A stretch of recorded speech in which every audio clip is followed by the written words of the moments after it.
Joining us now, Republican Congressman Carlos Curbelo, who is working on a bipartisan legislation that would ban the bump stock device that's used to modify assault weapons, the device the Las Vegas killer reportedly used in his attack.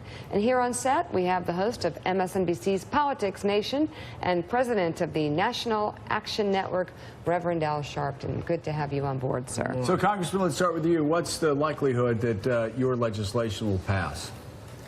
Joe, good morning. Yesterday, our office was flooded with calls from fellow Republicans asking for details about this legislation, many of them anxious to get on without even knowing exactly what we were going to file. But there's a lot of momentum here in the Congress for solving this narrow issue.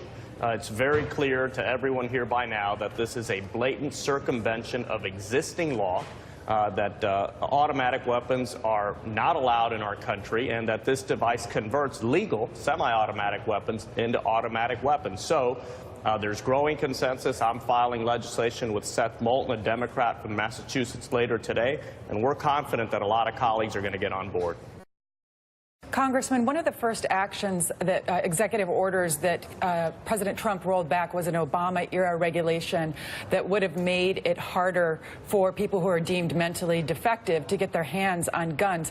How far does this go? I mean, it's great that maybe we're going to see some progress here, but how far does it go when you have actions being taken by the administration like this? Because, as you know, in previous massacres, Newtown, Orlando, bump stocks were not used, and still dozens of people were slaughtered.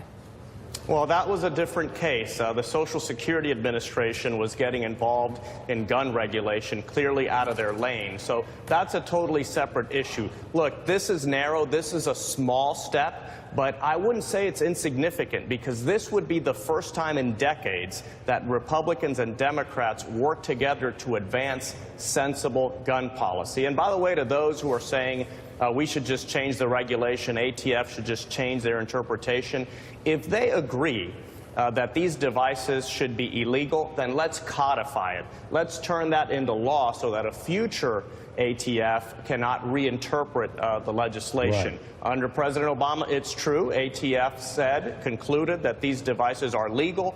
We recognize that they should be illegal. Let's codify that. Nick.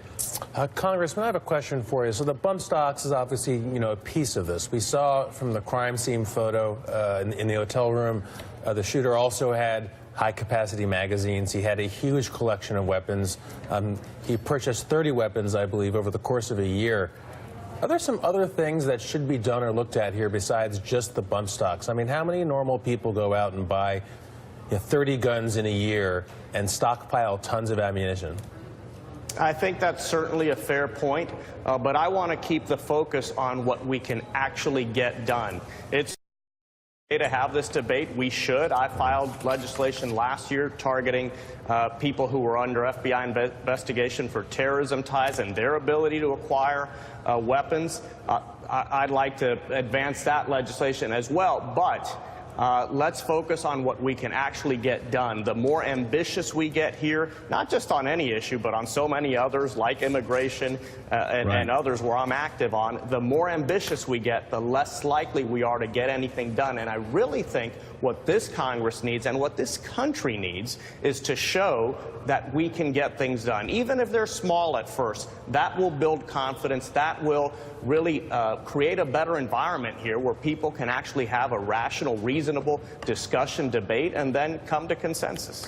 Congressman Carlos Curbelo, thank you very much for being on with us this morning. Have a good day.